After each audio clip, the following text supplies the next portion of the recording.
Bismillahirrahmanirrahim. Assalamualaikum warahmatullahi wabarakatuh. Salam sejahtera bagi kita semua. Jumpa kembali dengan saya pada mata kuliah Bahasa Melayu Klasik. Kali ini kita akan lanjutkan materi mengenai karakteristik bahasa Melayu ya. Dilihat dari sisi linguistik. Kita lihat dari kata sifat ya. Penulisan kata bahasa Melayu, pembentukan kalimatnya hampir sama dengan bahasa Indonesia ya, ataupun dalam hal menempatkan kata sifat ini ya, yaitu ditempatkan setelah kata benda ya. Contohnya seperti orang jahat seperti itu ya. Kemudian kuda hitam gitu ya. Kalau di sini ya, contohnya kuda baik. Orang jahat, kemudian kalau di dalam bahasa asing terbalik ya, seperti kata sifat dulu, misalkan dalam bahasa Inggris sifat dulu baru kata benda.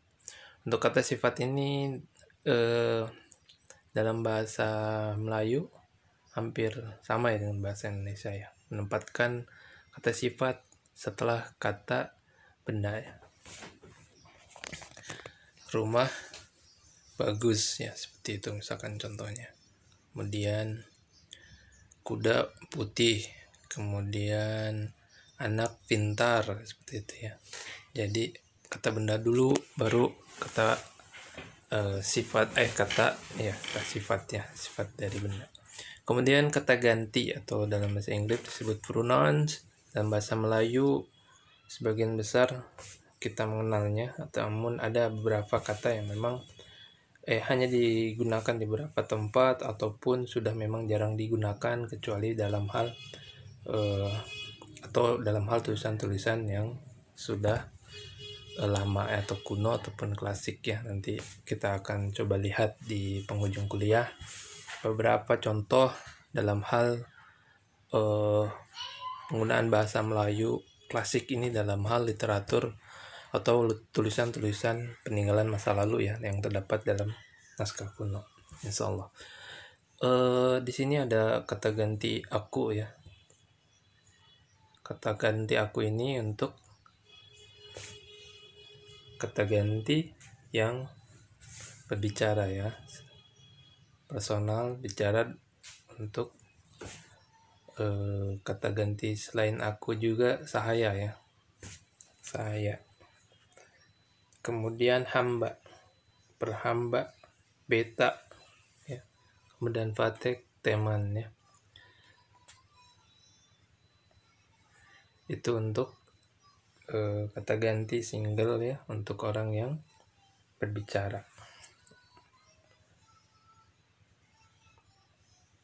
Kemudian untuk yang pluralnya, tapi sebagai person, kata ganti orang pertama yang berbicara itu kita ya, itu yang jamak atau pluralnya kita, kami ya. Kita, kami, dalam bahasa Indonesia pun sama, kita, kami.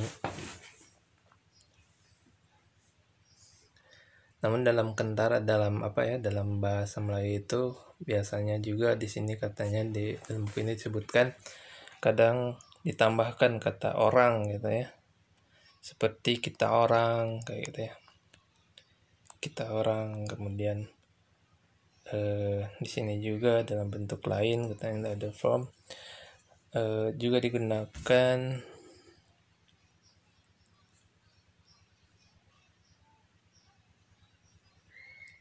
kata setelah kata ganti ini ada berapa kata yang memang ini berkaitan juga dengan nantinya logat ya, logat dalam bahasa Melayu ya, sedikit berbeda dengan logat bahasa Indonesia.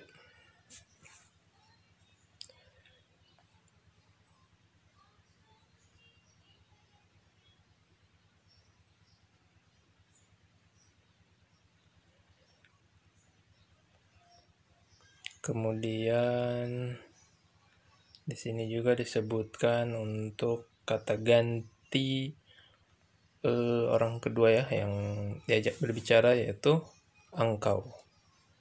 Engkau berarti kamu ya. kemudian engkau. Ada juga beberapa daerah, Mika, Awa, kita, kowe, Batavia, Jakarta, kowe. Kemudian juga ada kata ganti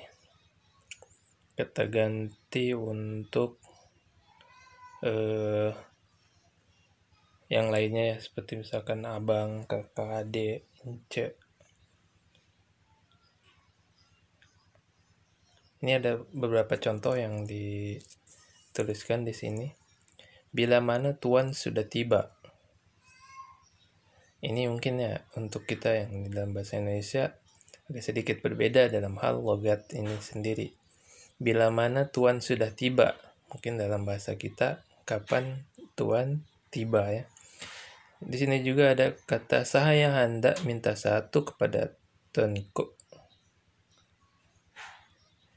Saya hendak minta satu kepada Tuanku. Ini dalam bahasa Indonesia mungkin kita bisa terjemahkan, saya mau meminta suatu ya kepada Tuanku atau raja. Jikalau Datuk Suroh ya. Ini jikalau Datuk Suroh. Ini berbeda juga dalam hal gramatika dalam bahasa Indonesia ya. Jikalau Datuk Suroh apabila menyuruh ya, Datuk, jikalau Datuk suruh. Kemudian ada juga kata larangan, jangan abang marah. Kemudian Datuk, tuan-tuan, encik-encik sekalian, sila berayar. Sila berayar ya. Ini berbeda juga dengan bentuk kalimat di dalam bahasa Indonesia ataupun dalam hal lajah ataupun logatnya ya. Ya, dipersilakan untuk minum air kalau dalam bahasa Indonesia ya.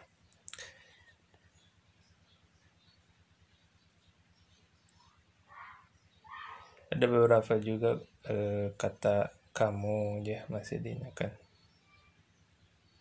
Tapi kamu ini kadang kita dalam bahasa Indonesia pun sama, kadang kita singkat misalnya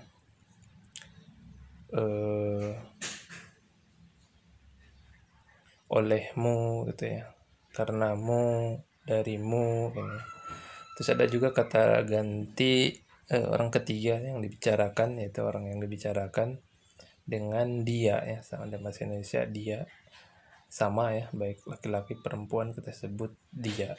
Dan bahasa asing mungkin he, she, ataupun benda ya, it.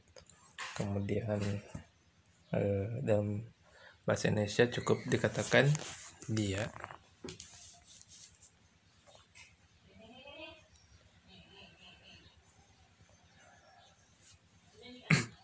Kemudian nanti kita akan berubah lagi. Tadi karena ganti, ini kata ganti untuk kepemilikan ya. Milik saya misalkan dalam bahasa Indonesia. Dengan menambahkan kata punya pada setelah kata ganti. Misalkan saya punya, engkau punya, dia punya, kita punya, kamu punya, dia orang punya. Seperti itu ya. Insya Allah tidak ada kesulitan bagi yang Anda menggunakan bahasa Indonesia atau berbahasa Indonesia. Ada sedikit logat yang berbeda, namun sebagian besar kita memiliki kesamaan dalam hal linguistik ya, atau kebahasaan. Untuk demonstratif pronoun, yaitu kata tunjuk ya, ini dan itu, ini digunakan untuk kata dekat, itu digunakan untuk jauh ya. Kata tanya, siapa, apa, mana ya, sama ya. Kemudian relatif pronoun yang ya, misalkan burung yang liar, raja yang adil gitu ya. Kata sambung yang. Relatif pronoun ya, untuk penyebutan oleh sendiri ya, diri sendiri, dia sendiri. Kita hanya menambahkan kata sendiri ya. Kalau dalam bahasa asing mungkin save yourself, myself. Dan bahasa reflektif pronoun itu menunjukkan perilaku untuk sendiri ya.